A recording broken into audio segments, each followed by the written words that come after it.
Howdy, and welcome to FishTales, brought to you by the Eagle and theeagle.com. On a beautiful Saturday in mid-February, I had the honor of kayaking down the Yawall Creek with a group of women from the Texas Outdoor Women's Network.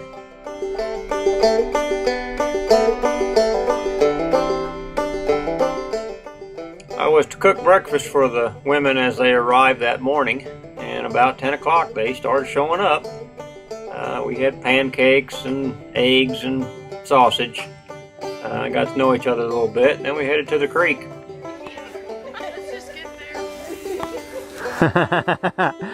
We need to get this show on the road. It didn't take long. The parks folks helped us get the kayaks down to the low water crossing, and we proceeded down the creek. I would say they enjoyed their trip today. It's different than what I do. I'm always on the creek. I'm usually fishing or photographing wildlife, and I'm almost always solo. But it's an interesting experience going down with a group of women. They really have a good time. I was pretty sure that we were not going to see a lot of wildlife. A group that big is pretty noisy. But we did see the kingfisher.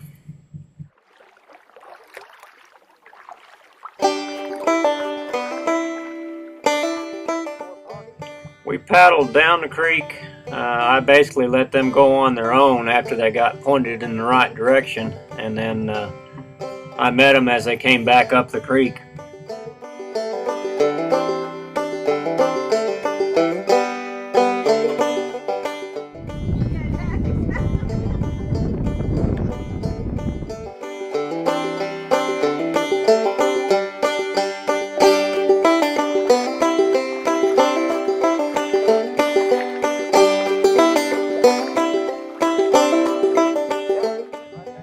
I trust the gals had a good time that day.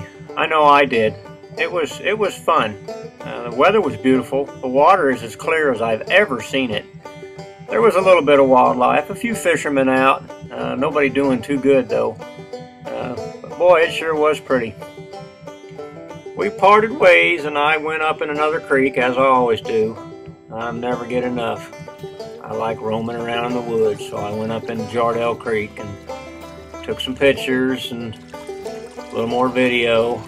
That running water sure is pretty. But thanks for watching. Y'all be good. FishTales is brought to you by the Eagle and theeagle.com.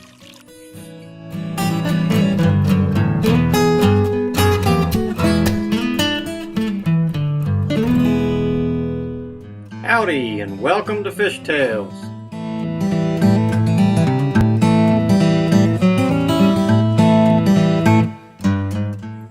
Early Saturday morning, under a February full moon, I met up with Bill Hobson and we headed to Stubblefield, which is in the upper part of Lake Conroe on the San Jacinto River.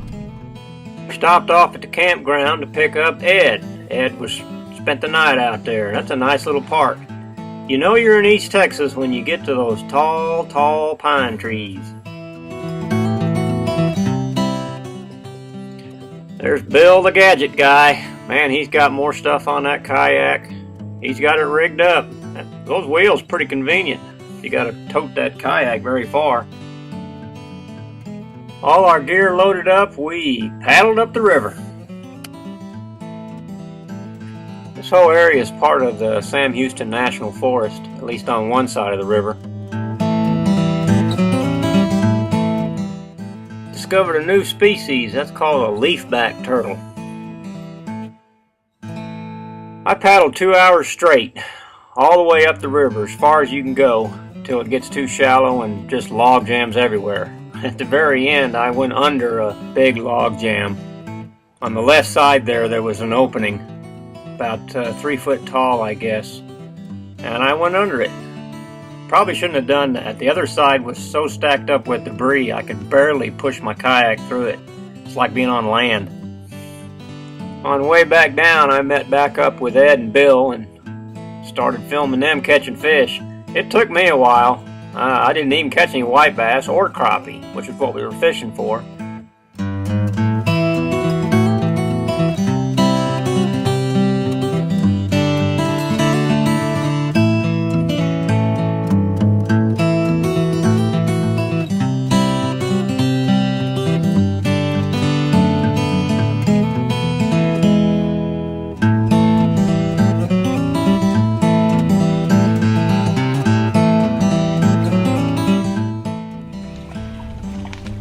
There you go.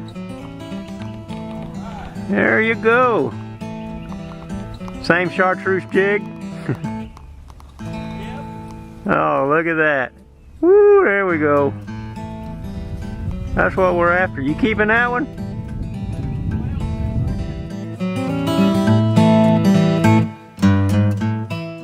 It's a pretty day and there's a lot of people out on the river and down in the flat.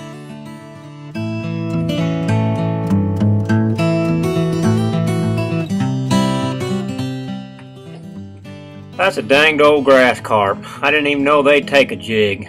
And I caught him right in the mouth, so he must have taken it. I thought I had a big fish on, which it was pretty good size, but it's grass carp. What are you going to do with it?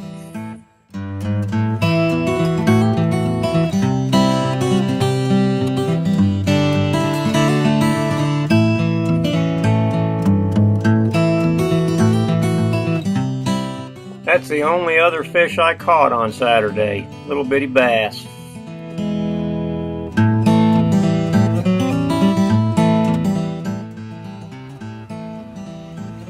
It's the San Gabriel River. No, it's the San Juan River. No, it's the San Jacinto River. I may not know where I'm at, but that turtle does. Kingfisher was out cussing at us. He didn't like us being there on his river.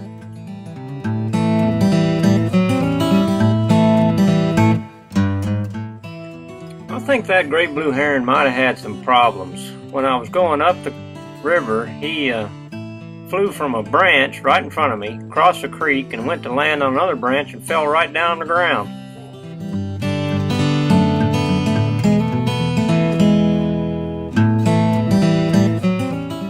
We made our way down the river back to the boat launch, and I saw up in the shallow end of the slough a great white heron. Well, I hope he did better than I did. I couldn't catch a fish to save my soul, and that's why I go to church.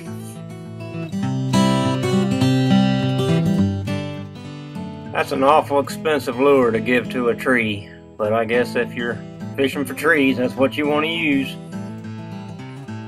Thanks for listening to my fish tale. I hope you have a good day. Be good. Bye.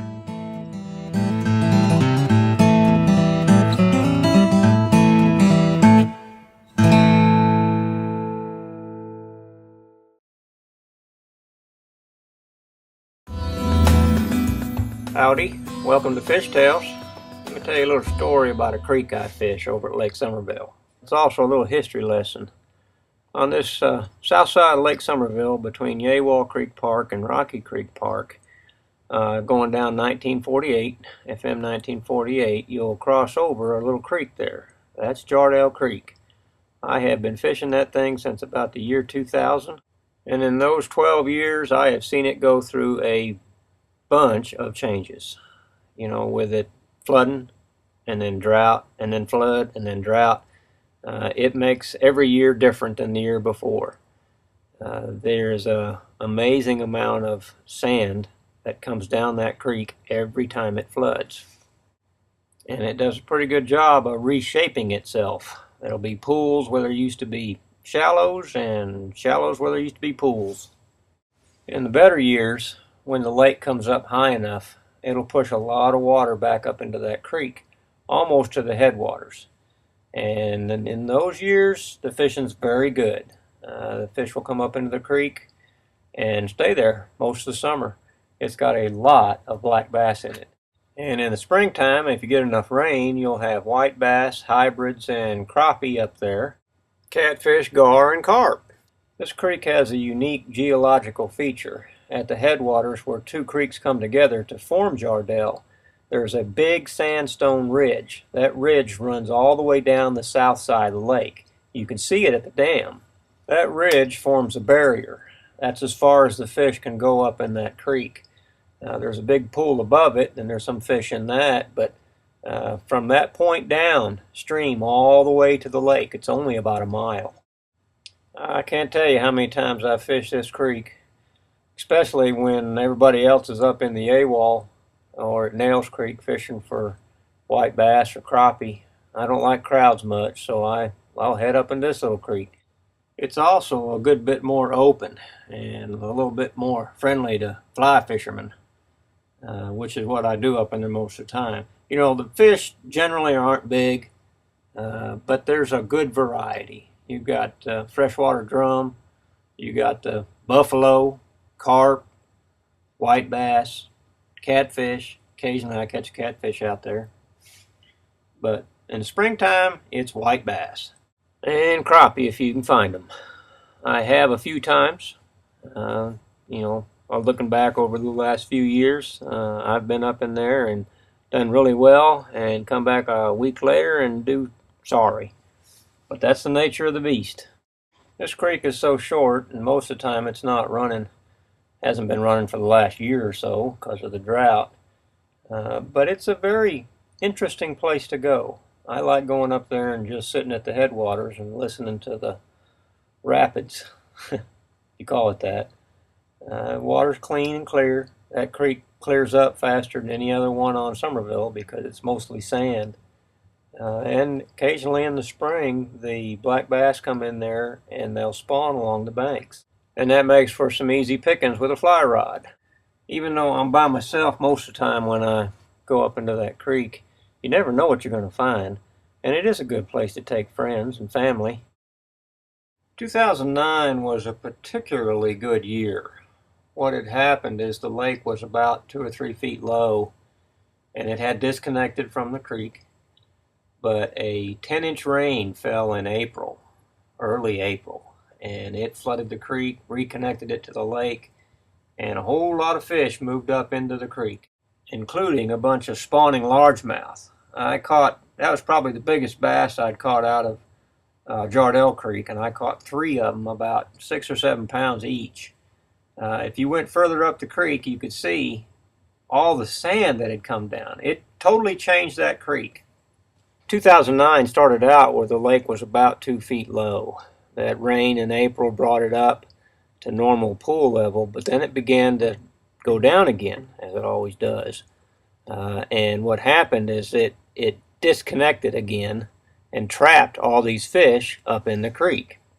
Well, in May, I went a little further up the creek throwing a fly, and I found out that there was a bunch of hybrid stripers in there. And they were easy pickings with a fly rod. It was a unique opportunity, and we took advantage of it. For the next 2 months, my nephew, my brother, friends of mine, anybody I knew, I took up in that creek to catch these fish. It was a ball. What I didn't know then was those fish were doomed. It didn't rain again, so the creek kept getting smaller and smaller. It quit flowing, and the summer sun cooked them. They all died. Since that time in 2009, the lake has suffered again and again from drought.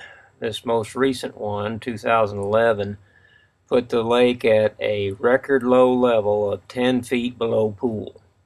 We've gotten a little rain recently, and things are looking better, but we got a long way to go. And it might be a while before there's any more fish in Jardel Creek. Well, that's my story, and I'm sticking to it. Y'all be good. Thanks for watching. Bye.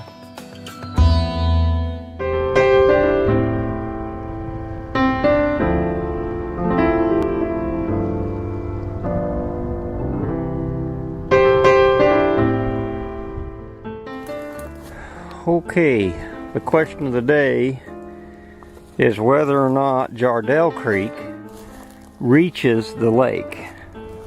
Because if it came up and it had enough water in it, if it reaches the lake, the fish will come up in it. But I don't think it reaches the lake.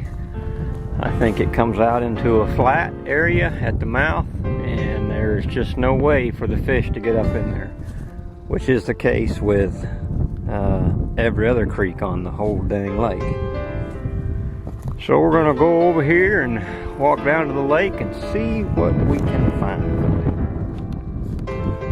Well, there's some evidence that it flooded out here.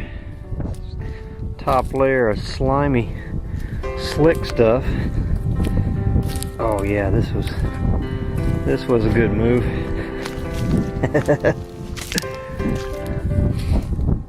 There's the creek right there, so this is how you answer the question. That's what I was afraid of. The creek just comes out here, it basically starts right there and then floods out like this. There is no channel. They can't get up in here. The white bass cannot get up in here. See how it just mushrooms out? Pushes all that dirt. Every bit of it ends up right here. But you can see how it washed all this crap down, piled it up. But it did come through here fairly significantly. See where it blew all that brush down? There's the creek channel right there. What's left of it, but it is disconnected. It ends right here. It's cut off from the lake. There's the creek, and it stays a creek all the way up from here, but this part is cut off. See, there's where the water comes rushing out of here, and right down this is about all that's left of the actual creek. From where the creek ends and the lake begins, there's about maybe 100-200 yards of this sand. Every bit of that sand was deposited from this last flood. This was on Saturday, February 11th, and the lake has come up about 8 inches or so from this time. It won't take much more of the lake coming up to bridge that gap. So if we get enough rain this coming weekend or the rest of the spring, we might get some fish up into the creek. This is the only creek on Somerville that flows in clear and clean. It does carry a lot of sand, but the sand isn't the same as the mud silt. The sand settles very quickly, so the water's clear. It's like that all the way up the creek. You know, it floods, it gets muddy, and then shortly after that, within a week, it'll clear up, but just like that.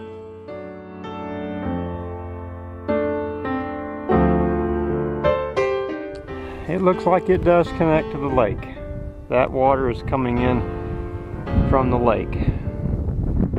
So I would say that it is possible, more likely on this creek than on the others.